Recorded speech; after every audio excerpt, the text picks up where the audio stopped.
ನಮಸ್ಕಾರ. ಭಾರತೀಯ ಚಿತ್ರರಂಗದಲ್ಲಿ ಕೆಲವು ಹೆಸರುಗಳು ಅಚ್ಚಳಿಯದೆ ಉಳಿಯುತ್ತವೆ.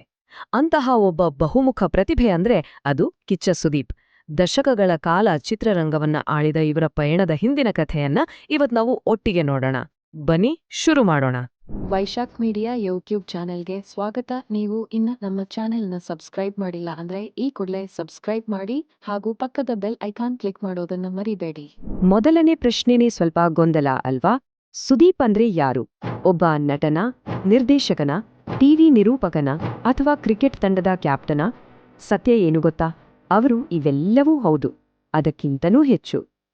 ಈ ಫೋಟೋಗಳನ್ನ ನೋಡಿ.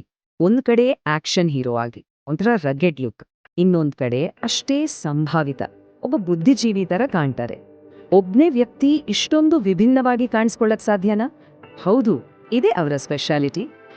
ಸರಿ, ಈಗ ಅವರ ಪಯಣದ ಆರಂಭದ ದಿನಗಳಿಗೆ ಹೋಗೋಣ. ಸುದೀಪರ ಆರಂಭದ ದಿನಗಳು ಅಷ್ಟು ಸುಲಭವಾಗಿರಲಿಲ್ಲ. ಒಂದು ಕಾಲದಲ್ಲಿ ಐರನ್ ಲೆಗ್ ಅಂತ ಕರೆಸಿಕೊಂಡಿದ್ದ ವ್ಯಕ್ತಿ ಸೂಪರ್ ಸ್ಟಾರ್ ಆಗಿ ಬೆಳೆದ ಕಥೆ ಇದೆಯಲ್ಲ, ಅದು ನಿಜಕ್ಕೂ ಸ್ಫೂರ್ತಿದಾಯಕ. ಅಂದ ಹಾಗೆ ಏನಿದು ಐರನ್ ಲೆಗ್? ಚಿತ್ರರಂಗದಲ್ಲಿ ಇದೊಂದು ಕೆಟ್ಟ ಹಣೆಪಟ್ಟಿ. ಒಬ್ಬ ನಟನಿಂದಾಗಿ ಸಿನಿಮಾಗಳು ಸೋತಿದೆ ಅಂತ ನಂಬಿದಾಗ ಅವರಿಗೆ ಈ ಹೆಸರು ಕೊಡ್ತಾರೆ. ಅಂತಹ ಒಂದು ಕಠಿಣ ಪರಿಸ್ಥಿತಿಯನ್ನ ಸುದೀಪರು ತಮ್ಮ ಕೆರಿಯರ್ ಆರಂಭದಲ್ಲಿ ಎದುರಿಸಬೇಕಾಗಿ ಬಂತು. ಅವರ ಪಯಣವನ್ನ ನೋಡಿ. 1997ರಲ್ಲಿ ತಾಯವ್ವ ಚಿತ್ರದಿಂದ ಪಾದಾರ್ಪಣೆ. ಆಮೇಲಿನ ಕೆಲವು ವರ್ಷಗಳು ತುಂಬಾ ಕಷ್ಟಕರವಾಗಿದ್ದವು. ಆದರೆ ಪ್ರೇಮದ ಕಾದಂಬರಿ ಅನ್ನೋ ಟಿವಿ ಸೀರಿಯಲ್ ಅವರನ್ನು ಜನರ ಮನಸ್ಸಿನಲ್ಲಿ ಜೀವಂತವಾಗಿಟ್ಟಿತ್ತು. ಆಮೇಲೆ ಬಂತು ನೋಡಿ 2001ರಲ್ಲಿ ಹುಚ್ಚ. ಅದು ಅವರ ಜೀವನಕ್ಕೆ ಒಂದು ದೊಡ್ಡ ದೊಡ್ಡ ಟರ್ನಿಂಗ್ ಪಾಯಿಂಟ್.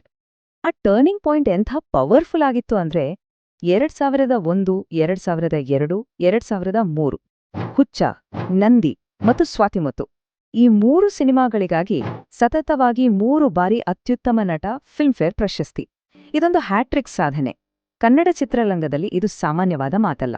ಕನ್ನಡದಲ್ಲಿ ತಮ್ಮ ಸ್ಥಾನ ಭದ್ರವಾದ ಮೇಲೆ ಸುದೀಪ್ರು ಸುಮ್ಮನೆ ಕೂರಲಿಲ್ಲ. ತಮ್ಮ ಸಾಮ್ರಾಜ್ಯವನ್ನ ಕರ್ನಾಟಕದಿಂದ ಹೊರಗೂ ವಿಸ್ತರಿಸಿದ್ರು. ಭಾರತದ ಬೇರೆ ಬೇರೆ ಭಾಷೆಗಳಲ್ಲಿ ತಮ್ಮ ಛಾಪು ಮೂಡಿಸಿ ಒಬ್ಬ ಪ್ಯಾನ್ ಇಂಡಿಯನ್ ಸ್ಟಾರ್ ಆಗಿ ಹೊರಹೊಮ್ಮಿದ್ರು. ಅವರ ಪಯಣದ ಕೆಲವು ಹೆಜ್ಜೆಗಳನ್ನ ನೋಡಿ. 2008ರಲ್ಲಿ ರಾಮ್ ಗೋಪಾಲ್ ವರ್ಮಾ ಅವರ ಫೋನ್ ಮೂಲಕ ಬಾಲಿವುಡ್ಗೆ ಎಂಟ್ರಿ. ಆಮೇಲೆ ದಿಗ್ಗಜ ಅಮಿತಾಬ್ ಬಚ್ಚನ್ ಜೊತೆ ರನ್ ಚಿತ್ರದಲ್ಲಿ ನಟನೆ. ಆದ್ರೆ ಇಡೀ ದೇಶ ಅವರತ್ತ ತಿರುಗಿ ನೋಡುವಂತೆ ಮಾಡಿದ್ದು ರಾಜಮೌಳಿಯವರ ಈಗ ಚಿತ್ರದ ವಿಲನ್ ಪಾತ್ರ. ಅದು ಅವರಿಗೆ ದೊಡ್ಡ ಮಟ್ಟದ ಖ್ಯಾತಿಯಿಂದ ತಂದುಕೊಟ್ಟು. ನಟನೆ ಒಂದೇ ಅಲ್ಲ, ಸುದೀಪರು ಅದನ್ನು ಮೀರಿ ಬೆಳೆದವರು. ಅವರಲ್ಲಿರೋ ಬೇರೆ ಬೇರೆ ಕಲೆಗಳು ಯಾವುವು ಅಂತ ನೋಡೋಣ ಬನ್ನಿ. ನಿರ್ದೇಶಕರಾಗಿ ಕೂಡ ಅವರು ಯಶಸ್ವಿ. ಅವರ ಮೊದಲ ನಿರ್ದೇಶನದ ಸಿನಿಮಾ ಮೈ ಆಟೋಗ್ರಾಫ್ ಬರೋಬ್ಬರಿ 175 ದಿನ ಓಡಿದ್ದು ಒಂದು ಇತಿಹಾಸ. ಅಷ್ಟೇ ಅಲ್ಲ, ಕಿಚ್ಚ ಕ್ರಿಯೇಷನ್ಸ್ ಅನ್ನೋ ತಮ್ಮದೇ ಬ್ಯಾನರ್ ಮೂಲಕ ಹೊಸ ಪ್ರತಿಭೆಗಳಿಗೂ ಅವಕಾಶ ಕೊಡ್ತಾ ಇದ್ದಾರೆ. ಇನ್ನು ಟಿವಿಗೆ ಬಂದ್ರೆ ಬಿಗ್ ಬಾಸ್ ಕನ್ನಡ ಅಂದ್ರೆ ಮೊದಲು ನೆನಪಾಗೋದೇ ಸುದೀಪರ ಮುಖ. ಸ್ಪರ್ಧಿಗಳಿಗೆ ಒಂದು ಕಡೆ ಖಡಕ್ಕಾಗಿ ಬುದ್ಧಿ ಹೇಳ್ತಾರೆ, ಇನ್ನೊಂದು ಕಡೆ ಅಷ್ಟೇ ಭಾವನಾತ್ಮಕವಾಗಿ ಅವ್ರ ಜೊತೆ ನಿಲ್ತಾರೆ. ಇದೇ ಅವರ ನಿರೂಪಣೆಯ ಯಶಸ್ಸಿನ ಗುಟ್ಟು. ಅವರ ವೃತ್ತಿಪರತೆಗೆ ಇದೊಂದು ಅದ್ಭುತ ಉದಾಹರಣೆ. ಒಮ್ಮೆ ತೀವ್ರವಾದ ಬೆನ್ನು ನೋವು, ಆದ್ರೆ ಪ್ರೇಕ್ಷಕರಿಗೆ ಒಂದು ಚೂರು ಗೊತ್ತಾಗದಂತೆ ತಮ್ಮ ಸೂಟ್ ಒಳಗೆ ಐಸ್ ಪ್ಯಾಕ್ ಇಟ್ಟುಕೊಂಡು ನೋವನ್ನು ಸಹಿಸಿಕೊಂಡು ಕಾರ್ಯಕ್ರಮವನ್ನು ನಿರೂಪಣೆ ಮಾಡಿದ್ರು. ಡೆಡಿಕೇಶನ್ ಅಂದ್ರೆ ಇದು. ಇನ್ನು ಕ್ರೀಡೆ. ಸೆಲೆಬ್ರಿಟಿ ಕ್ರಿಕೆಟ್ ಲೀಗ್ನಲ್ಲಿ ಕರ್ನಾಟಕ ಬುಲ್ಡೋಸರ್ಸ್ ತಂಡದ ನಾಯಕ. 12 ವರ್ಷಗಳ ಸುದೀರ್ಘ ಕಾಯುವಿಕೆಯ ನಂತರ ತಂಡವನ್ನು ಚಾಂಪಿಯನ್ ಮಾಡಿದ್ರು. ಆಗ ಅವರು ಹೇಳಿದ ಮಾತು ಇದು: ಈ ಗೆಲುವು ಬರೀ ಒಂದು ಟ್ರೋಫಿ ಅಲ್ಲ, ಇದೊಂದು ಇಮೋಷನ್. ಇಷ್ಟೆಲ್ಲ ಸಾಧನೆಗಳ ಜೊತೆಗೆ ಸುದೀಪ್ರ ವ್ಯಕ್ತಿತ್ವದ ಇನ್ನೊಂದು ಮುಖ್ಯವಾದ ಭಾಗ ಇದೆ. ಅದು ಅವರ ಸಾಮಾಜಿಕ ಕಳಕಳಿ. ಅವರ ಕಿಚ್ಚ ಸುದೀಪ ಚಾರಿಟಬಲ್ ಸೊಸೈಟಿ ಮೂಲಕ ಅವರು ಸಾಕಷ್ಟು ಸಮಾಜ ಸೇವೆ ಮಾಡ್ತಿದ್ದಾರೆ. ಶಿಕ್ಷಣ ಮತ್ತು ಆರೋಗ್ಯಕ್ಕೆ ಹೆಚ್ಚು ಒತ್ತು ಕೊಟ್ಟು 4 ಸರ್ಕಾರಿ ಶಾಲೆಗಳನ್ನ ದತ್ತು ತಗೊಂಡಿದ್ದಾರೆ.